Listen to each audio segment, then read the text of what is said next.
नमस्कार मित्रांनो, विदर्भाच्या ऑफिशियल यूट्यूब चॅनलला आपल्या सर्वांचं स्वागत आहे. खरं म्हणजे हा व्हिडिओ थोडा कॉम्प्लिकेटेड गुंतागुंतीचा होऊ शकतो. कारणही त्याच्या मागे तसंच आहे.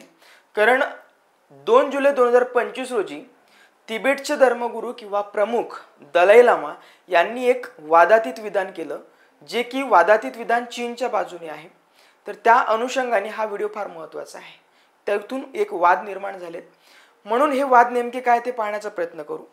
दलाई लामा यांनी नवीन त्यांचा एक जो उत्तराधिकारी आहे तो निवडण्याच्या संदर्भामध्ये काही विधान केलेलं आहे. तर ते विधान काय ते पाहण्याचा प्रयत्न करू. तत्पूर्वी हे सुद्धा एक महत्त्वाचं आहे की दलाई लामा ही एक पदवी आहे आणि दलाई लामा जो धर्मगुरू आहे तो आपला जो उत्तराधिकारी आहे तो एका प्रक्रियेद्वारे निवडतो. ती प्रक्रिया कोणती आहे ते सुद्धा आपण याच्यामध्ये समजून घेऊ. दुसरी गोष्ट एक महत्त्वाचं आहे, मुघल भारतावरती राज्य केलं ज्यांनी, त्या मुघलांचा सुद्धा संबंध दलाई लामांशी काय आहे हे सुद्धा आपण पाहणं गरजेचं आहे. यामध्ये इतिहासामध्ये फार एक इंटरेस्टिंग फॅक्ट्स आहेत किंवा इंटरेस्टिंग गोष्टी आहेत ज्याचा संबंध समकालीन विदेश धोरणावरती होतो आहे, भारत आणि चीन. म्हणून याला 3 कोण्यामध्ये आपण कसं पाहणार हे एक महत्त्वाचं आहे. महत्त्वाचा म्हणजे एक घटक दलाई लामा.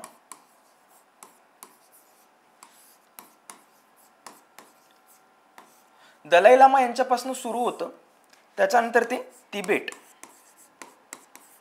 यानंतरची एक स्टेज येते, त्यानंतरची स्टेज म्हणजेच चीन आणि त्यानंतरचा एक कोण म्हणजेच याच्यामध्ये महत्त्वाचं तुमच्या आमच्या सगळ्यांना म्हणजे आपला भारत. हा एक चौकोन आपल्याला अभ्यास करणं गरजेचं आहे. विषय येतो शेवटी आपल्या भारतापर्यंत. कारण याच दलाई लामांमुळे, याच दलाई लामा कोणते तर 14वे दलाई लामा जे नुकतेच आहे, 14वे दलाई लामा, यांच्यामुळेच भारताचे चीन सोबतचे जे संबंध आहेत ते बिघडले असं मानलं जातं. कारण दलाई लामा हे भारतामध्ये 1959 मध्ये आलेत. म्हणजे याचा अर्थ तिबेट आणि चीन यांचा खूप मोठं एक रिलेशन आहे. रिलेशन असं की वादातीत रिलेशन आहे. चीन म्हणतो आहे की हा तिबेटचा प्रदेश आमचा आहे आणि दलाई लामा म्हणतात की याच्यावरती फक्त आमचा अधिकार आहे. म्हणजे याचा अर्थ भारत आणि पाकिस्तान किंवा काश्मीर जो वाद चालला आहे, काश्मीर त्याच्यामध्ये पाकिस्तान म्हणतो काश्मीर हमारा आहे, भारत म्हणतो काश्मीर हमारा आहे, अशासारखे वाद सगळे या ठिकाणी या संदर्भात आहेत. पण थोडं मॅपवरती पण जाऊन आपण बघितलं पाहिजे. मग यामध्ये निर्वासित सध्या दलाई लामा भारतामध्ये आहेत. तर यांचा जो आहे तर 90वा वाढदिवस 6 जुलै रोजी साजरा त्यांनी केला. परंतु पुढचा त्यांचा उत्तराधिकारी निवडण्याच्या संदर्भामध्ये त्यांनी 2011 मध्ये एक विधान केलेलं होतं. 2011 मध्ये एक विधान केलं होतं की पुढचा जो उत्तराधिकारी असेल त्याच्या संदर्भात मी सांगणार, पण कधी सांगणार की माझ्या वयाच्या 90व्या वर्षी सांगेल. म्हणून सगळ्यांचे लक्ष होतं की 90व्या वर्षी दलाई लामा काय म्हणतील. म्हणून या संदर्भातच त्यांनी सांगितलं की पुढचा जो माझा उत्तराधिकारी असेल, 14वे दलाई लामा म्हणतायत, माझा जो पुढचा उत्तराधिकारी असेल म्हणजे 15वा जो काही दलाई लामा असेल तो ठरवण्याचा अधिकार तिबेटियन लोकांना असेल किंवा ट्रस्टला असेल. एक ट्रस्ट त्यांची आहे. त्यांच्या ट्रस्टचं म्हणजेच महत्त्वाचं गादेन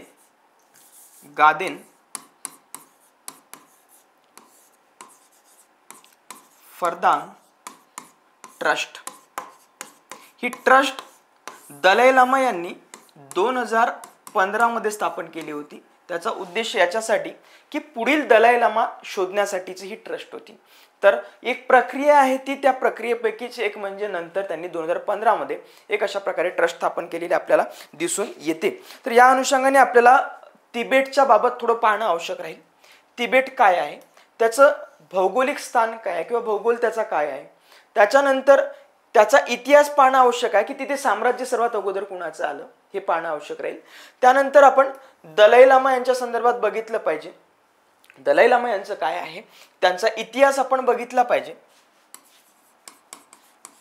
इतिहास पहिल्या दलाई लामांपासून थोडं महत्त्वाचं असेल, पहिला, दुसरा आणि पाचवा, तिसरा, पाचवा वगैरे, दुसऱ्यापेक्षा तिसरा आणि पाचवा फार महत्त्वाचा असेल, म्हणून या अनुषंगाने आपण थोडं पाहणार आहोत. तसेच 13वे दलाई लामा सुद्धा महत्त्वाचे आहेत, कारण तिथून थोडा वाद सुरू झालेला आहे चीन आणि त्यामध्ये तिबेटचा. ठीक आहे, तर याच्यामध्ये आपण या अनुषंगाने बघूया आणि त्यामध्ये चीनची काय भूमिका आहे पुढचं यामध्ये हे पाहणं आवश्यक असेल आपल्याला, आणि त्यानंतर आपण भारताची भूमिका काय हे सुद्धा पाहणं यामध्ये आवश्यक असेल. तर इतकं सगळं कॉम्प्लिकेशन्स आहेत ते पाहणं सुरुवात करूया आपण एक एक करून. तर याच्यामध्ये जर बघितलं आपण तर तिबेटचा जिओग्राफिकल लोकेशन बघूया आपण.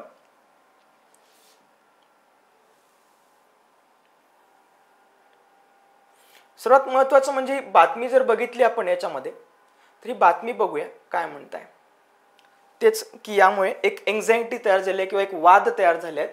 त्यामध्ये दलाई लामा टर्न 90 म्हणजे 90 वर्ष तिथे झाले आहेत ॲट मॅक्लिओडगंज. मॅक्लिओडगंज एक मॅक्लिओडगंज ठिकाण आहे बघा, जे की भारतामध्ये आहे. त्यांचा वाढदिवस मॅक्लिओडगंजमध्ये ते साजरा करतात किंवा केला आहे त्यांनी रविवारी 6 जुलै 2025 रोजी. मग at McLeodganj why celebration are tinge with anxieties. म्हणजे हा जो वाद आहे हा सध्या इतका चिंताजनक का होऊन बसलेला आहे हे आपल्याला याच्यावरती चर्चा करायची आहे. तर या अनुषंगाने आपल्याला थोडं पाहणं आवश्यक असेल. मग हे जे मॅक्लिओडगंज जे आहेत ते कोणत्या ठिकाणी आहे तर ते भारतामध्येच धरमशाला या ठिकाणी आहे बघा. हिमाचल प्रदेशमध्ये धरमशाला आहे, त्या ठिकाणी हे आपलं मॅक्लिओडगंज आहे बघा. हा भारत आपला हिमाचल प्रदेश आणि या ठिकाणी हा जो काही प्रदेश आहे तर हा या ठिकाणी आपल्याला दिसतो हिमाचल प्रदेशचा. तर याच्यामध्ये जे आहे तर मॅक्लिओडगंज आपल्याला ह्या मोठ्या याच्यात जर बघितलं आपण तर इथे आपल्याला हे मॅक्लिओडगंज दिसतं आणि इथे त्यांचा तो जो वाढदिवस आहे तर तो साजरा झाला 90वा वाढदिवस. तर या अनुषंगाने बरेचसे फोटोज वगैरे आलेले आहेत ते तुम्ही बघू शकता आणि भारताचे किरण रिजिजू मंत्री हे सुद्धा त्याच्यामध्ये गेलेले होते. तर हे एक महत्त्वाचं असेल. त्यानंतर पुढे बघूया या तिबेटचं स्थान काय आहे. तिबेट हा एक मॅप आपल्याला दिसून येतो तिबेटचा. भारताला अगदी लागलेला जो भाग आहे तर हा तिबेटचा या ठिकाणी आपण पाहू शकतो. नेपाळ वगैरे भूटान वगैरे सगळं लागलेला आहे. भारताला खूप मोठा भाग याचा लागलेला आहे आणि हा चीनचा प्रदेश आपण मानतो, चीन म्हणून समजतो, परंतु या चीनमध्ये असलेला हा तिबेट आहे. तिबेटियन म्हणतात की हम स्वतंत्र आहे, जसं गाझा पट्ट्यासारखं सध्या चाललेलं आहे. परंतु फक्त एक आहे की या तिबेटमध्ये तितका हिंसाचार होत नाही आहे, कारण की ते अहिंसावादी लोक आहेत. परंतु गाझा पट्ट्यामध्ये खूप मोठ्या प्रमाणात वाद आपल्याला पाहायला मिळतात. तिथे खूप लोक मरत आहेत, आज रोजी आजही मरतात, रोज मरत आहेत. तर असा हा तिबेटचा भाग आहे जो भारताला लागलेला आहे आणि चीन स्वतःचा त्याला प्रदेश मानतो. चीन कशालाही स्वतःचा प्रदेश मानतो. पृथ्वीला जरी त्याला म्हटलं तरी तो पृथ्वीलाही स्वतःचा पृथ्वी म्हणून समजून घेईल, इतकं डेंजर या चीनचं आहे. तर या अनुषंगाने जर बघितलं आपण तर हा लोकेशन खूप महत्त्वाचं आहे. तर यामध्ये तिबेटच्या बाबत जर बघितलं आपण तर त्याचं क्षेत्रफळ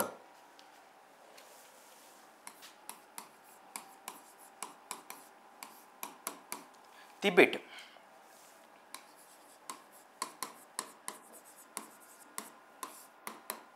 याचं क्षेत्रफळ साधारण 4,70,000 चौरस किलोमीटर आहे. 4,70,000 चौरस किलोमीटर इतकं त्याचं क्षेत्रफळ आहे बघा सध्या. ठीक आहे, तर हा एक भाग आहे तो चीनचा भाग म्हणून सध्या चीन त्याला समजतो. त्याचं स्थान जर बघितलं आपण, स्थान पूर्व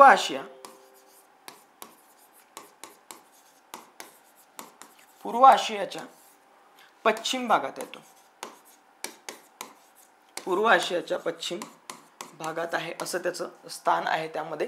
त्यानंतर त्याची उंची जर बघितली, उंची, कारण त्याला आपण तिबेटला जगाचं छत सुद्धा म्हणून असं ओळखतो बघा. प्रश्न सुद्धा त्यावरती आले तिबेट याच्याबद्दल. तर त्याचा उंची ही सगळ्यात उंचावरती असलेलं सगळ्यात मोठं पठार आहे ते. ठीक आहे ना, असं एक त्याचं भौगोलिक स्थान आहे ते बघा. तर त्याच्यामध्ये त्याची उंची साधारण 4,500 मीटर इतकी साधारण आपण त्याच्यामध्ये म्हणूया 4,380 मीटर इतकी त्याची उंची आहे बघा. त्यानंतर आपण हिमालय बघतो 8848 मीटर वगैरे हिमालय आहे. मग या हिमालयाच्या अर्ध्या उंचीवरती हा या ठिकाणी तिबेट आहे. अर्ध्या साधारण उंचीवरती तो तिबेट आहे, असं त्याचं भौगोलिक स्थान आपल्याला म्हणता येईल हा तिबेट. आणि जो की शापित, जसं काश्मीर शापित नंदनवन म्हणतो आपण त्याला, तसंच हे तिबेट सुद्धा आपल्याला आहे असं लक्षात येतं. तर तितकंसं शापित नाही, परंतु ते बरंचसं चाललेलं आहे, त्यामध्ये आपल्याला अशा काही गोष्टी म्हणता येईल. त्यानंतर एक पुढे म्हणता येईल याबाबत, तिथे राजकीय किंवा पॉलिटिकल जे काही त्याचं अस्तित्व आहे ते कधीपासून यायला लागलं किंवा त्याला एक वेगळा क्षेत्र म्हणून केव्हापासून म्हणायला लागलो आपण, तर त्यामध्ये जर बघितलं तर इतिहासामध्ये, प्राचीन इतिहासामध्ये बघावं लागेल. ऐतिहासिक पार्श्वभूमी,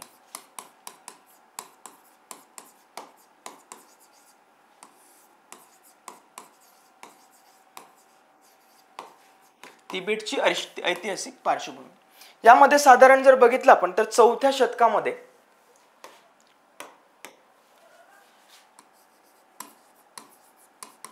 चौथे शतक, या 4थ्या शतकामध्ये एक वंशच त्या ठिकाणी राज्य करत होतं किंवा त्या कालापासून सुरुवात झाली.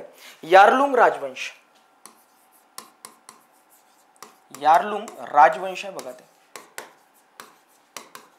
यारलुंग राजवंश यांनी तिथे राज्य करायला सुरुवात केली. त्याच्यामुळे जे साम्राज्य सगळ्यात अगोदर जे तयार झालं ते यारलुंग राजवंशाचे साम्राज्य तयार झालं त्या ठिकाणी 4थ्या शतकामध्ये.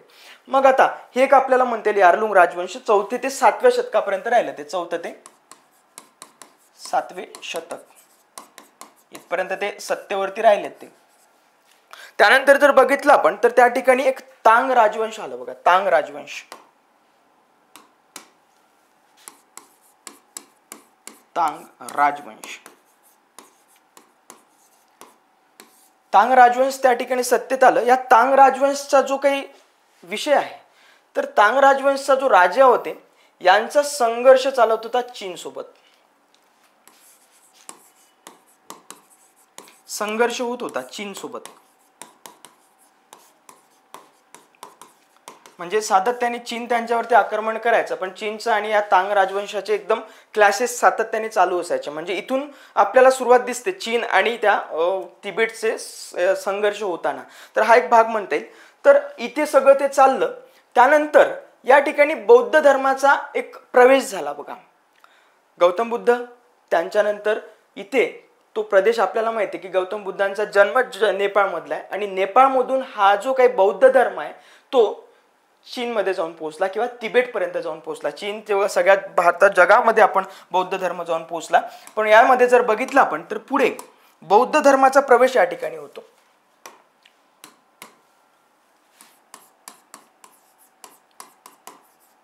बौद्ध धर्म प्रवेश, या ठिकाणी बौद्ध धर्माचा प्रवेश होतो तिबेटमध्ये. तो बौद्ध धर्माचा प्रवेश साधारण 7व्या शतकामध्ये होतो. प्रवेश 7व्या शतकात, 7व्या शतकात इथे प्रवेश झाला. आता इथे खरा बौद्ध धर्माचा प्रसार व्हायला लागला. बौद्ध धर्म एक विशेष स्थान या ठिकाणी निर्माण करायला लागलं. परंतु नंतर कालांतराने काय झालं की या ठिकाणी 9व्या शतकामध्ये याचं एक डिक्लाइन सुरू झालं बौद्ध धर्माचं. या ठिकाणी 9व्या शतकात,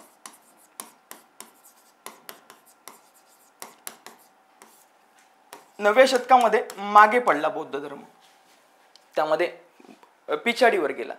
त्यानंतर पुन्हा काही राजे आले, त्या ठिकाणी बौद्ध धर्माची चांगली तत्व वाटायला लागली.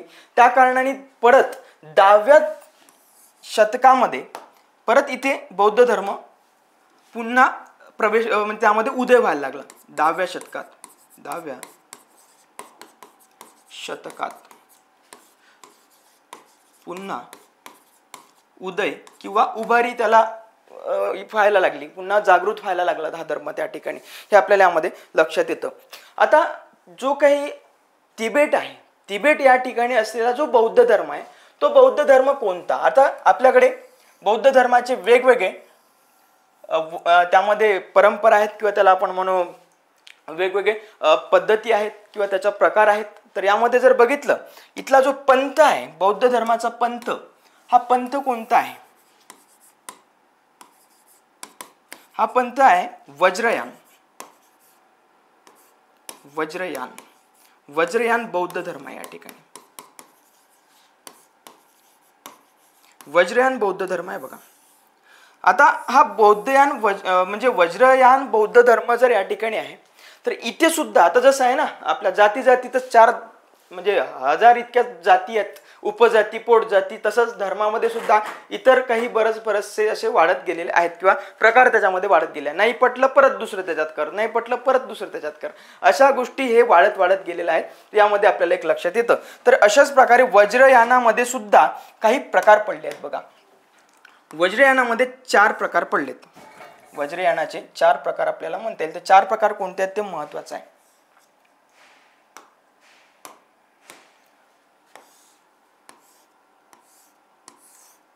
वज्रयानमध्ये एक जो प्रकार आहे तर तो त्याचं नाव आहे याच्यामध्ये निंगमा.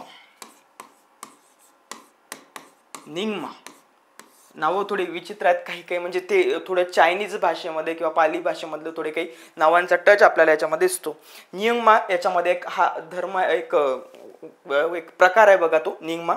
त्याच्यानंतर शाक्य, जे तुम्हाला माहिती आहे शाक्य कुलातले शाक्य हा एक प्रकार आहे याच्यामध्ये शाक्य. त्यानंतर जर बघितलं आपण तर काग्यू आहे बघा याच्यामध्ये एक तिसरा काग्यू. आणि चौथा जर बघितलं तर चौथा याच्यामध्ये गेलुप्पा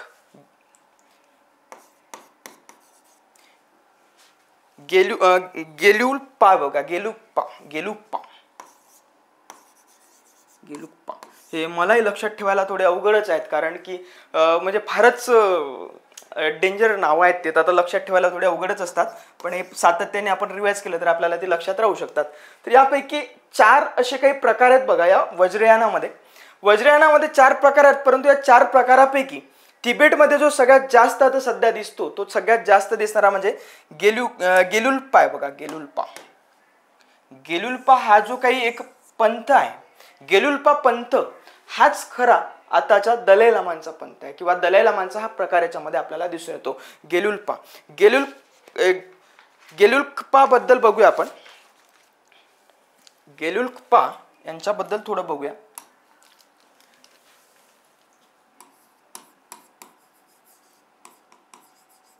गेलुल्पा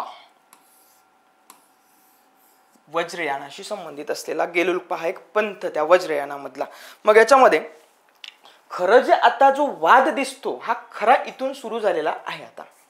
आता या वज्रयानामधला गेलुल्पा जो काही पंथ आहे, या गेलुल्पा पंथाने सुरुवात केली की आपला जो धर्मगुरू असेल त्याचं आपण उत्तराधिकारी निवडत जायचं. मग उत्तराधिकारी कोण निवडणार, तर तो त्याच्यामध्ये अधिकार जो आहे तो ते अंधश्रद्धेला इथे सुरुवात झालेली दिसून येते आपल्याला.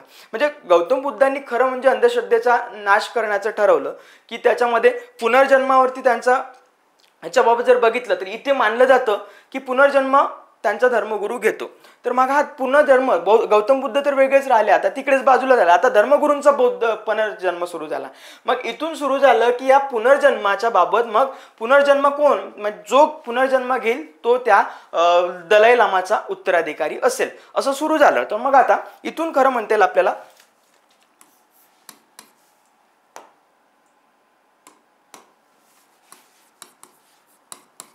दलाई लामा यांचा उत्तराधिकारी निवडण्याची प्रथा सुरू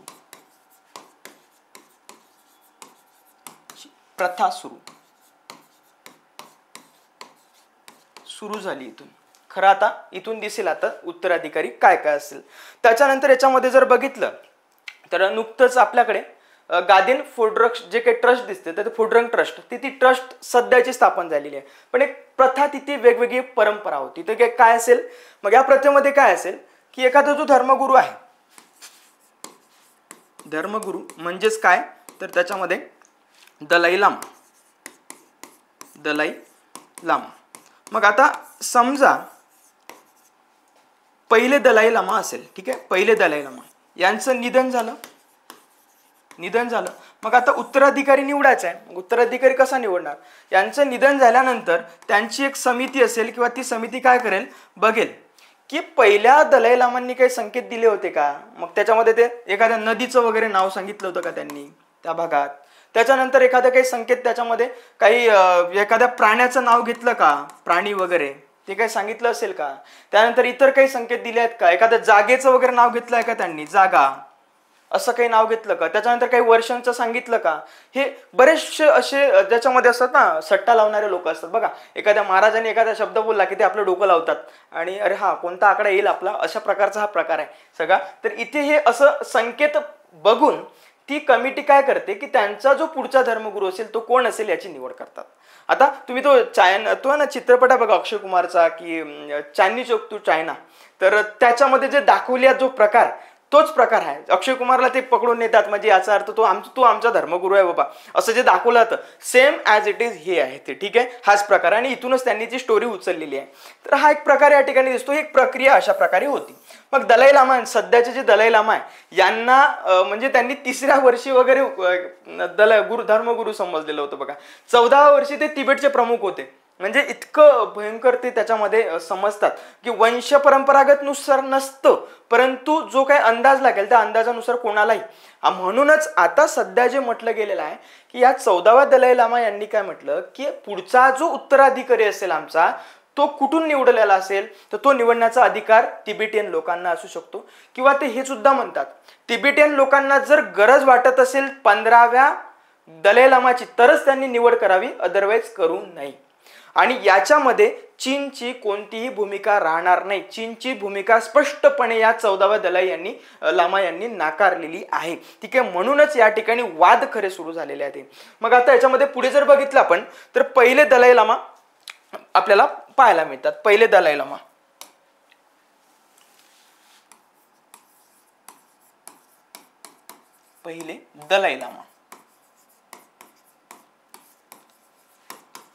पहिले दलाई लामा कोण होते. आता याच्यामध्ये प्रश्न फ्रेम होण्याची शक्यता कमी आहे परंतु होऊ शकतो. ठीक आहे, त्याच्या माहिती असलेलं आपल्याला बरं. ठीक आहे, पहिले दलाई लामा होते गेंडून यात्सू. गेंडून यात्सू नाव फार डेंजर आहेत बघा. गेंडून यात्सू हे पहिले त्याच्यामध्ये दलाई लामा होते बघा, गेंडून यात्सू.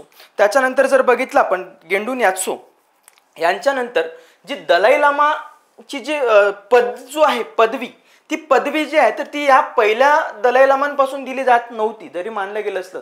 पण या दलाई लामा या पदवीला मान्यता देणारे कोण आहेत हे एक महत्वाचं आहे. इथे खरा मुघलांचा संबंध आहे म्हणून हा एक ट्विस्ट त्या ठिकाणी आपल्याला म्हणता येईल. तर या ठिकाणी बघा दलाई लामा तिसरे जे होते तिसऱ्या दलाई लामांपासून सुरुवात झाली. पदवीसाठी दलाई लामा ही पदवी, दलाई लामा पदवी देण्याची सुरुवात ही तिसऱ्या दलाई लामांपासून सुरुवात झाली. कारण की याला मान्यता दिली होती. कोणी मान्यता दिली? मान्यता देणारा कोण होता तर तो मंगोल राजा.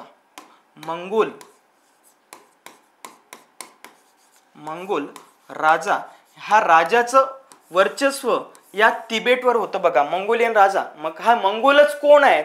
हे मंगोल सध्या जे आपण म्हणतो की आपल्या भारतामध्ये त्यानंतर आलेले जे काही मुघल आहेत त्या म्हणजे या मंगोलांचेच वंशज म्हणजे आपल्या भारतामधले मुघल आहेत बघा. या मंगोल राजा होता. मंगोल राजांनी मान्यता दिली या दलाई लामा पदवीसाठी. मंगोल राजांनी, तर मंगोल राजाचं नाव अल्तान खान होतं बघा. तो अल्तान खान, मंगोल राजा अल्तान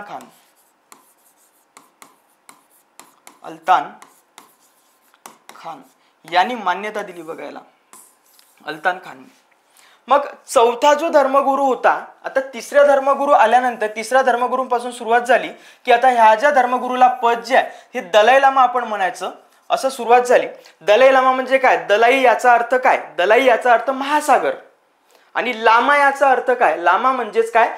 तिबेटियन धर्मगुरू असा त्याचा अर्थ होतो, लामा वगैरे.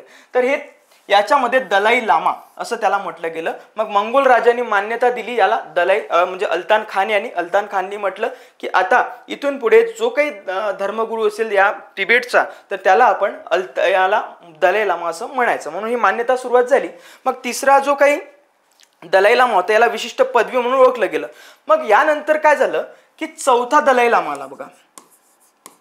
चौथा दलाई लामा, या चौथ्या दलाई लामांना निवड जी आहे, चौथे दलाई लामा जे होते, तर तो हा जो काही अल्तान आहे, अल्तान या अल्तानचा पंतू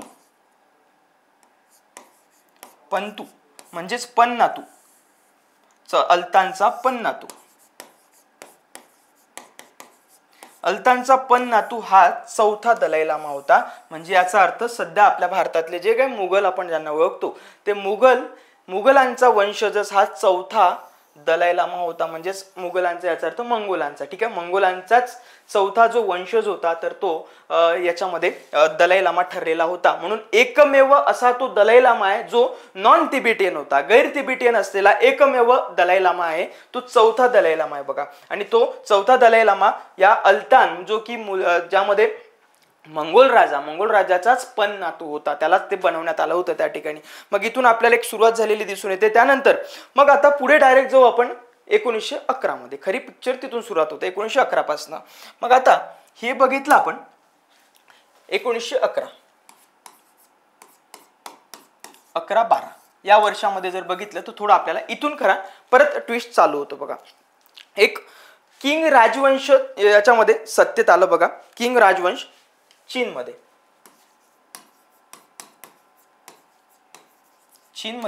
किंग राजवंश होतं ते.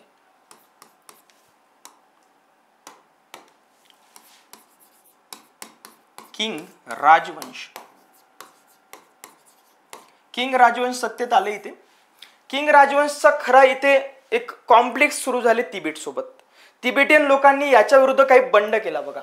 तिबेटियन लोकांनी याच्या विरुद्ध बंड केला. बंड कोणी? तिबेटियन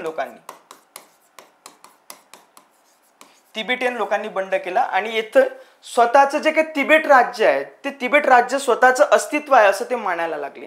मग इथे बंड केला. आणि त्याच्यानंतर 13वे जे दलाई लामा होते, 13व्या दलाई लामांनी तिबेटला 13वे दलाई लामा यांनी काय केलं की या 13व्या दलाई लामांनी इथे तिबेटला स्वतंत्र मानायला सुरुवात केली. 13व्या दलाई लामांनी स्वतंत्र मानण्यात आलं की याच्यामध्ये 1913 मध्ये 13व्या दलाई लामांनी 1913 मध्ये तिबेटला स्वतंत्र मानलं. परंतु याला कोणत्याही देशांनी मान्यता वगैरे दिलेली नव्हती. परंतु ते स्वतःच त्यांनी घोषित केलं की अभी तिबेट जो आहे वो आजाद हो गया, तिबेट आता स्वतंत्र आहे, चीन पासून वेगळा आहे. मग आता जो खरा चीनचा वाद म्हणणं आहे, चीनचं मत आहे की हा संपूर्ण तिबेट आमचा आहे, कारण की इथे सगळ्या राजवंशांनी तिबेटवर राज्य केलं. मग हा जो काही इथे किंग राजवंश जे दिसतं, किंग राजवंशांनी स्वतःचं मानलं, याच्यासोबत संघर्ष झालेला होता. आणि हा संघर्ष तिबेटियन लोकांनी त्याच्यामध्ये बंड केलं आणि स्वतःला स्वतंत्र मानलं. हे इथे सुरू खरा वाद या 1913 पासून आपल्याला मोठ्या प्रमाणात पाहायला मिळतो. मग तिकडे 1950 मध्ये वगैरे जो चीन आपल्याला दिसतो तर तो स्वतःचं मानायला लागला. मग यामध्ये खरं आता तिथून सुरुवात झालेली आहे की 14वे जे आपले धर्मगुरू येतात आणि दलाई लामा येतात, 14वे दलाई लामा, या 14व्या दलाई लामांपासून सुरुवात काही गोष्टी झालेल्या दिसून येतात. म्हणून आता इथे स्वतंत्र झाल्यानंतर आता एक महत्वाचं आहे, यांनी तिबेटियन मानलं, स्वतंत्र आहे. मग आता 14व्या दलाई लामांची भूमिका खरी सुरू होते. कारण की अख्खा चीन सोबतचा, सध्याच्या चीन सोबतचा म्हणजे कम्युनिस्ट चीन सोबतचा जो काही संघर्ष आहे हा 14व्या दलाई लामांना स्वतः जवळून पाहावा लागला किंवा त्यांना अनुभवावा लागला. म्हणून याच्यामध्ये महत्वाचं आहे 14वे दलाई लामा. 14वे दलाई लामा फारच कॉम्प्लिकेटेड आहे आणि एक इंटरेस्टिंग पण असं म्हणता येतं आपल्याला. ते 14वे दलाई लामा तेन्झिंग ग्यात्सो त्यांचं नाव आहे. तेन्झिंग ग्यात्सो त्यांचं नाव आहे. तेन्झिंग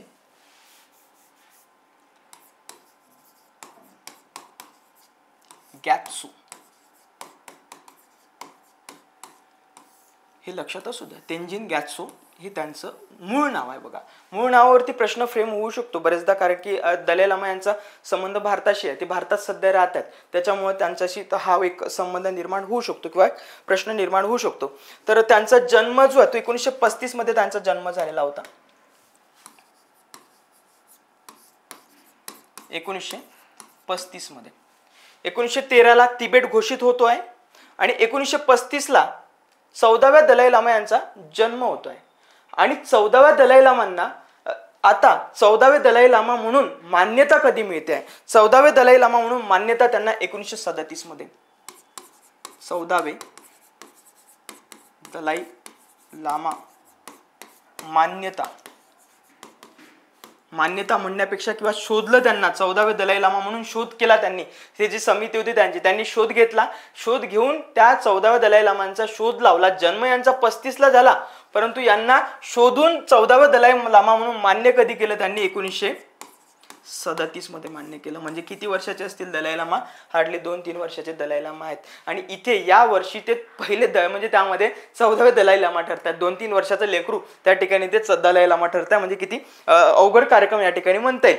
तर त्यानंतर त्यांना जर बघितलं तर 1940 मध्ये सिंहासनावर विराजमान केलं त्यांना. 1940 मध्ये सिंहासनावर विराजमान इथे विराजमान झालेत ते. आता खरा ट्विस्ट पुढे चालू होतो. आता 1940 मध्ये ते सिंहासनावरती विराजमान झालेत म्हणजे राजा म्हणून त्यांना अजून मान्यता मिळायची आहे पण सिंहासनावर त्यांना बसवलं. त्यांच्या नावाने कारभार दुसरेच लोक पाहतात किंवा सरकार पाहत आहे. एक त्याच्यामध्ये निर्वासित सरकार आहे बघा, सध्या मानलं जातं निर्वासित सरकार. हे सरकार त्याच्यामध्ये मान्यता पाहतं. मग त्यांना 1950 मध्ये तिबेटियन लोकांनी राज्य प्रमुख म्हणून मान्यता दिली. राज्य प्रमुख म्हणून त्यांना मान्यता मिळाली 1950 मध्ये. इथून खरा एक आपल्याला वाद झालेला चालू दिसून येतो. मग चीनचं मत आहे की तिबेट हा जो काही प्रदेश आहे, तिबेट हा प्रदेश स्वतंत्र नाही. मग स्वतंत्र नाही तुम्ही हे प्रमुख कसं काय नेमतात, राज्य प्रमुख? असं हे तिबेटचं त्या चीनचं मत आहे. म्हणून चीन म्हणतो की तुमचा जो धर्मगुरू असेल तो आता आम्ही निवडू. चीन चुनेगा भाई आपका जो धर्मगुरू है वो, आपका दलाई लामा होगा वो चीन चुनेगा. तर दलाई लामा 14वे दलाई लामा म्हणतं भाई मी जिवंत असल्यावर तू का निवडतो, तुझं कोणतं काम या ठिकाणी? म्हणून खरे वाद इथून सुरू झालेले दिसतात की 14वे दलाई लामाने 2011 मध्ये सांगितलं की आता 15वा दलाई लामा येईल किंवा नाही हे आता मी माझ्या 90व्या वाढदिवसाला सांगेल.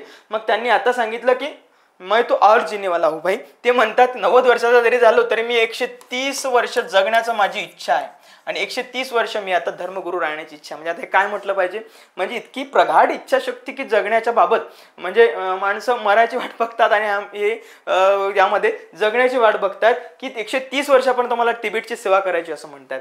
म्हणजे याचा अर्थ आपल्याला समजून घेतला पाहिजे. ठीक आहे, ही एक आहे. त्यानंतर यांना जर बघितलं तर यामध्ये संघर्ष सुरू झाला चीन आणि तिबेट. खरा इथं संघर्ष चीन तिबेटचा खरा संघर्ष इथून सुरू झालेला आपल्याला दिसून येतो. आणि या संघर्षामध्ये या 14व्या दलाई लामा यांनी तिबेटमध्ये शांतता निर्माण करून ठेवलेली होती. बघा, शांतता, संघर्ष सुरू असून सुद्धा शांतता निर्माण करून ठेवली. म्हणूनच त्यांना 1989 मध्ये नोबेल पारितोषिक मिळालं. बघा, नोबेल त्यांना मिळाला. म्हणून नोबेलच्या बाबत बघून ठेवा. 90वा वाढदिवस झाला त्या कारणानं त्यांना नोबेल वगैरे मिळाला म्हणून हे थोडं लक्षात ठेवलं पाहिजे. 89ला त्यांना नोबेल देण्यात आला. कशाचा? शांततेचा नोबेल त्यांना दिला, त्यांनी टिकवून ठेवला आहे म्हणून. तर या गोष्टी याच्यामध्ये आपल्याला म्हणता येईल की ह्या दलाई लामांचे खरे वाद इथे सुरू झालेले आहेत. मग चीन याच्यामध्ये काय भूमिका घेतो किंवा दलाई लामांचे आणखी मत काय ते सुद्धा आपण थोडं जाणून घेऊया. दलाई लामा यांचं पुढचं मत काय आहे?